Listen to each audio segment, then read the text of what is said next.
Hello टेंटीज, नमस्ते। My name is Priyanka Kumawat and welcome to Study Links. आज की वीडियो बहुत इंटरेस्टिंग, बहुत इंपॉर्टेंट होने वाली, क्योंकि आज मैं तुम्हें बताने वाली हूँ how can you score 80 on 80 और 100 on 100 in your science boards examinations. कहीं साइंस ऐसा सब्जेक्ट है ना जो मतलब थोड़ा अलग टाइप का सब्जेक्ट है, उसको थोड़ा समझना भी पड़ता है, थोड़ा सा याद भी करना पड़ता है, थोड़ा सा उसमें दिमाग भी लगाना पड़ता है। एक तो क्या मैथ्स है, उसमें सिर्फ आपको दिमाग ही लगाना है, समझना है, कुछ याद नहीं करना है, सिर्फ फॉर्मुलास वगैरह देखते हैं। एक एसएसटी उसमें आपको सिर्फ याद ही करना है, अगर आप नहीं समझोगे तो भी आपका काम हो जाएगा।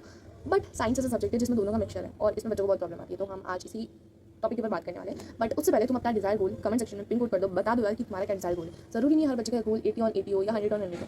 किसी बच्चे के लिए 100 ऑन 70 भी उसका डिजायर गोल हो सकता है, वो भी उसके लिए 100% हो सकता है। 100 ऑन 60 भी तुम्हारा डिजायर गोल हो सकता है। तो you have to be comment your desire goal in the comment sections, because guys इससे मुझे पता चल रहा है कितने बच्चे जो है सीरियस है अपनी क्लास 10 के लिए, अपने साइंस के लिए। ठीक है, सो लेट के स्टार्ट विद द वीडियो। तो यहाँ पर देखो, मैं ना घुमा फिरा के बातें करूँगी, एकदम प्रैक्टिकल वे में बात करूँगी, एकदम सीधी सादी बात करूँगी। तुम्हें बस बात को सुनना है, उसमें अप्लाई करना है। आई गिव यू स्ट्रेटेजी करने के लिए मेहनत तुम्हारी होगी। मेहनत ऑफकोर्स एट द एंड तुम्हें ही करनी पड़ेगी, कोई भी मेहनत करके तुम्हें नहीं दे सकता है। तुम्हें सिर्फ मैं स्ट्रेटेजी बता सकती हूँ कि तुम्हें ये फॉलो करना है और इस राह पर चलना है, ताकि जब तुम मेहनत करने जाओ तो तुम भटको नहीं और तुम्हारा टाइम वेस्ट ना हो। बाकी अगर तुम चाहते हो कि सब काम ईजी हो जाए, आसानी से हो जाए, तो ये चीज़ नहीं हो सकती। मैं कह सकती हूँ कि हाँ 100 लाना पॉसिबल है, बट बिना मेहनत करे, बिना कुछ काम करे ये नहीं हो सकता। It's not easy, it's possible but it's really not easy. उसमें मेहनत लगेगी तुम्हारी, और हर काम तुम कर रहे हो उसमें तुम्हारी मेहनत लगेगी। ये वीडियो देख रहे हो ना, तो उसमें भी तुम्हारी दिमाग की मेहनत लग रही है। ठीक है, तो प्लीज़ इस चीज़ को समझना। ऐसा मत देखना कि यार इस वीडियो में तो मैं बता दिया कि तुम्हें ये करना है और फिर तुम किसी दूसरी वीडियो पर चले जाओ, लूप में फंस जाओ और वापस तुम्हारा टाइम वेस्ट हो जाए। ये चीज़ अगर नहीं चाहते हो ना, तो प्लीज़ यार एंड तक वीडियो को अच्छे से देखना एंड जो मैं बता रही हूँ उसको फॉलो करना। ठीक है, स्टार्ट करते हैं। तो यार देखो, मैं एक साइंस का चैप्टर पकड़ के चलती हूँ, लाइफ प्रोसेस हमारा चैप्टर बायो मुझे पसंद है, बायो का चैप्टर, उसी के हिसाब से मैं सारे एग्जाम्पल्स में दूँगी। ठीक है,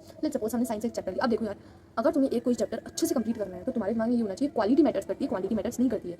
तुम्हारे पास 7 दिन है और तुम्हें 3 चैप्टर्स करने, फॉर एग्जाम्पल 7 दिन है, 3 चैप्टर्स कंप्लीट करने हैं। तुम्हारे टेस्ट में 3 चैप्टर्स आ रहे हैं, तुम्हारे पास 7 दिन है। मेरा कहना मानो, सिर्फ 2 चैप्टर्स ही करो, या अच्छे से करना चाहते हो बहुत अच्छे से अपना 100% दो, सिर्फ 2 ही करो, सिर्फ एक ही करो। बट एटलीस्ट उनको ऐसे करो कि जब एंड मोमेंट पर, जब तुम्हारा बोर्ड एग्जामिनेशन हो ना, जब तुमने जो एक चैप्टर करा था ना वो तुम्हें आता हो, ताकि तुम्हें उसमें अपना टाइम इन्वेस्ट ना करना पड़े। क्योंकि अभी तो क्या होगा, तुम तीनों चैप्टर थोड़ा पढ़ लोगे, टेस्ट में पास हो जाओगे, but it's board examination guys. Final and up तुम्हारा बोर्ड एग्जाम है, ना कोई टेस्ट है, ना कोई प्री बोर्ड है, कुछ भी नहीं है ना, हाफ ईयरलीज है। फाइनल चीज़ जो है वो तुम्हारा बोर्ड एग्जाम है, तो उसकी नज़र से सब कुछ करो। अभी टेस्ट में थोड़े कम मार्क्स आ जाएंगे, चलेगा, बट उस जगह पर कम मार्क्स नहीं आने चाहिए। एंड लिटरली बता रही हूँ, लास्ट में पछताओगे कि यार अगर 2 चैप्टर भी करे होते ना, तो हमारे जो 13 चैप्टर्स आ रहे हैं उसमें से 2 चैप्टर्स कम होते, तो मुझे 2 कम चैप्टर्स करने पड़ते, 2 मैंने अच्छे से करके रखे होते। तो इस चीज़ को प्लीज़ मान लो। ठीक है, so by let's suppose if you start with 1 chapter, let's suppose तुमने लाइफ प्रोसेस स्टार्ट करा, you can go for 1 shot, और you can maybe go for your जो तुमने कोई बैच ले रखा है तो उसकी क्लासेस फॉलो करो। तुमने अगर कोई बैच ले रखा है तो प्लीज़ उसकी क्लास फॉलो करो। तुम ये मत सोचो कि नहीं मैं अभी 1 शॉट देख लेता हूँ, फिर ज़्यादा टाइम होगा तो मैं क्लासेस लूँगी। नहीं, ज़्यादा टाइम निकालो तुम लोग। यू हैव टू भी निकालना, तुम्हें ज़्यादा टाइम निकालना है, एंड दैट्स वाई ठीक है। तो तुम्हें ज़्यादा टाइम निकालना है and then you have to be utilize that. Batch में अगर उस चैप्टर की पर्टिकुलरली 7 लेक्चर है, 10 लेक्चर है, तो तुम वो 10 लेक्चर्स देखो, अपना पूरा टाइम लगाओ। पर उसको ऐसे मत रखो कि बाद में डिले करके रख दिया कि अभी थोड़ा बहुत पढ़ लिया है, बाद में और कर लेंगे। ये चीज़ मत करो प्लीज़। मैं एक चीज़ समझाने की कोशिश करी तुम्हें, मैंने ऐसी चीज़ें बहुत सारी करी और मुझे बाद में बहुत रिग्रेट हुआ इस चीज़ का। लास्ट 1 मंथ में, 20 डेज़ में, 10 डेज़ में, गैप डेज़ में मुझे बहुत प्रॉब्लम हुई इस चीज़ से। ठीक है, तो वो जो मिस्टेक्स मैंने करी, मैं बता रही हूँ, वो तुम्हें नहीं करनी है, तो you don't go for it. Okay, I think तुम्हें समझ में आ गया होगा। तो तुम्हें 1 शॉट्स, अगर तुमने बैच नहीं खरीदा है तो खरीदने की बिल्कुल जरूरत नहीं, लेकिन गो फॉर 1 शॉट्स। लेकिन अगर तुमने बैच खरीद लिया है तो तुम प्लीज़ लेक्चर्स की अच्छी कोई चीज़ नहीं, उनको फॉलो करो। दोनों चीज़ में कुछ गैप है क्या, हम 1 शॉट लेंगे तो कुछ कम समझ आएगा? नहीं, नोट्स चीज़ें सेम होते हैं 1 शॉट्स में भी, हर चीज़ सेम होती है, बस जो क्वेश्चन प्रैक्टिस है वो लेक्चर्स में थोड़ी ज़्यादा अच्छी हो जाती है। तो मैं तुम्हें बता रही हूँ ना, 1 शॉट्स अगर तुम कर लेते हो, लेट्स सपोज इसे समृद्धि मैम ने 2-3 सेशन ऐसे ले रखे हैं जिसमें उन्होंने लाइफ प्रोसेसेस की क्वेश्चन प्रैक्टिस करवाई है। कोई बुक लेने की जरूरत नहीं है एनसीईआरटी के अलावा। मैं क्या कहना चाह रही हूँ, इन लेक्चर से क्वेश्चन प्रैक्टिस सॉल्व करो।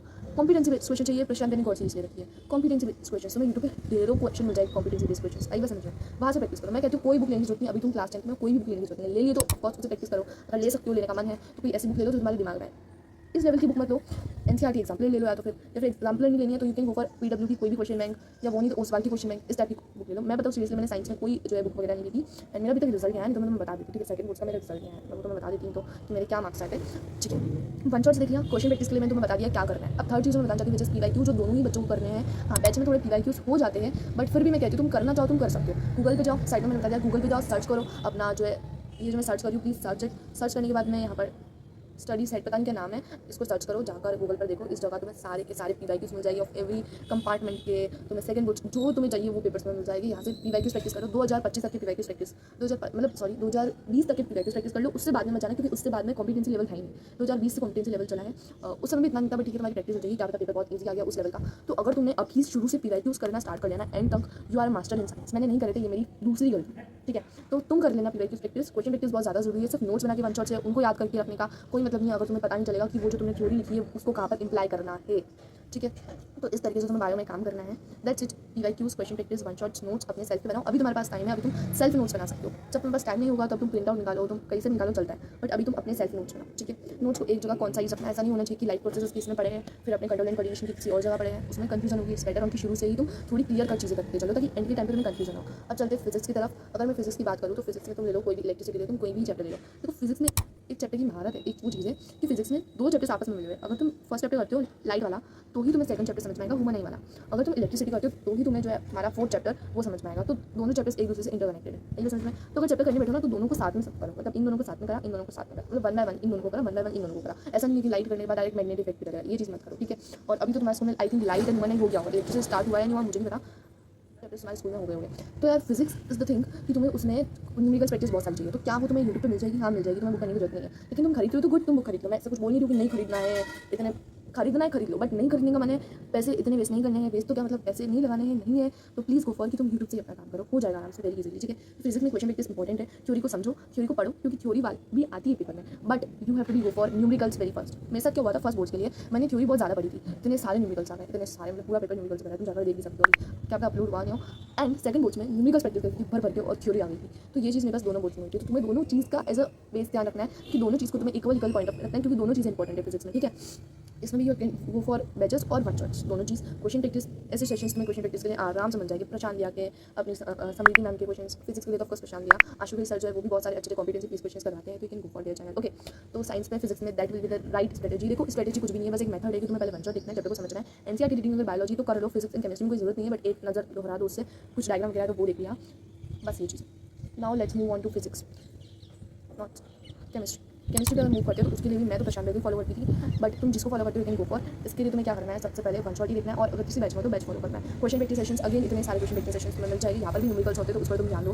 कार्बन एंड कंपाउंड चैप्टर बिल्कुल अलग है और फर्स्ट 3 चैप्टर्स एक दूसरे से इंटरकनेक्टेड है, तो उन तीनों को करो एंड कार्बन कंपाउंड करो, अच्छे से कंप्लीट करो। कैसे करना है मैंने बता दिया है, दैट विल बी सिट। और कुछ स्ट्रेटेजी मुझे नहीं लगता देनी चाहिए मुझे, मतलब तुम्हें पता होना चाहिए कि चैप्टर 1 तुमने करा, उसमें तुम्हें क्वेश्चन प्रैक्टिस करनी है, इतने क्वेश्चन तुमने प्रैक्टिस करे, फिर तुम्हें 2 हफ्ते हो गए उसको करे हुए, तो तुम्हें सिर्फ वापस से रिवाइज करना है ताकि तुम चीज़ों को भूलो नहीं। फिर तुम एक लिस्ट बनाओ इस टाइप की अपने लिए, जिसमें तुमको फर्स्ट चीज़ तो तुम्हारे पास वन शॉट होना चाहिए, सेकंड तुम्हारे पास नोट्स, थर्ड तुम्हारे पास तुम्हारे हैंड रिटन नोट्स या जो भी तुम्हें नोट्स लर्न करने हैं बनाने हैं, थर्ड तुम्हारे पास क्वेश्चन प्रैक्टिस होनी चाहिए बहुत चीज़ से, फिर होना चाहिए समृद्धि मैम के सेशन से क्वेश्चन प्रैक्टिस, और फिर तुम्हारे PYQs होनी चाहिए। That will be the simple thing. ये चीज़ तुम आराम से कर लो, तुम्हारा काम हो जाएगा। PYQs अगेन बता रही हूँ बहुत ज़्यादा इंपॉर्टेंट है, इसके अलावा मुझे नहीं लगता और कोई चीज़ करने की जरूरत है। दूसरी चीज़ बता रही हूँ MCQs पर प्लीज़ ध्यान दो। MCQ अगर तुम PYQs करोगे ऑफकोर्स MCQs आएंगे, बट एक्स्ट्रा ChatGPT इतना जो है तुम यूज़ करते हो, सर्च कर लो उस पर MCQs of chapter chemical reactions and equations, वहाँ पर तुम्हारे पास जितने CBSE पैटर्न के MCQs होंगे सारे आ जाएंगे। उन MCQs को प्रैक्टिस करो। बच्चे अक्सर असर्शन रीजंस MCQs में गलतियाँ करते हैं, प्लीज़ गो ऑल्सो फॉर हमारे जो केस बेस्ड क्वेश्चन है उसमें भी गलतियाँ होती है, तो उनको जाकर देखो। ऐसी चीज़ें जिसमें थोड़ा सा लॉजिकली जो बताना पड़ता है, तो उन चीज़ों को please go for it, follow करो। ओके। साइंस में एक्स्ट्रा और कुछ चीज़ आती है, बायोलॉजी में डायग्राम का शुरू से ध्यान दो, न्यूमेरिकल्स जो फिजिक्स की फॉर्मुला उसकी एक फिजिक्स को फॉर्मुला लिस्ट बना के रखो।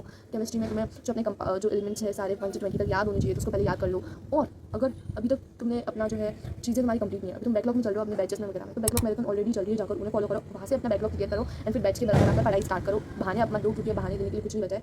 तुम्हें क्लास 10 में अच्छे मार्क्स स्कोर करने हैं, तुम्हारा गोल अच्छा है और उसके लिए तुम्हें मेहनत करनी पड़ेगी। तो अल्टीमेट स्ट्रेटेजीज दैट मैं तुम्हें मोटिवेट करने नहीं आई हूँ, मैं तुम्हें कंसिस्टेंसी बताने आई हूँ कि रोज कंसिस्टेंट हो, रोज पढ़ाई करो, ये वाला प्लान फॉलो करो, वन शॉट्स नोट्स बनाए, उनको याद करा, क्वेश्चन प्रैक्टिस करी, PYQs लगाए, दैट इज द गोल। कहाँ पर मिस्टेक आ रही, क्या चीज़ आ रही है और क्या चीज़ मुझे बताओ, मैं तुम्हें कर दूँगी। अपना टाइम वेस्ट मत करो प्लीज। तब तक के लिए बाय बाय, टेक केयर।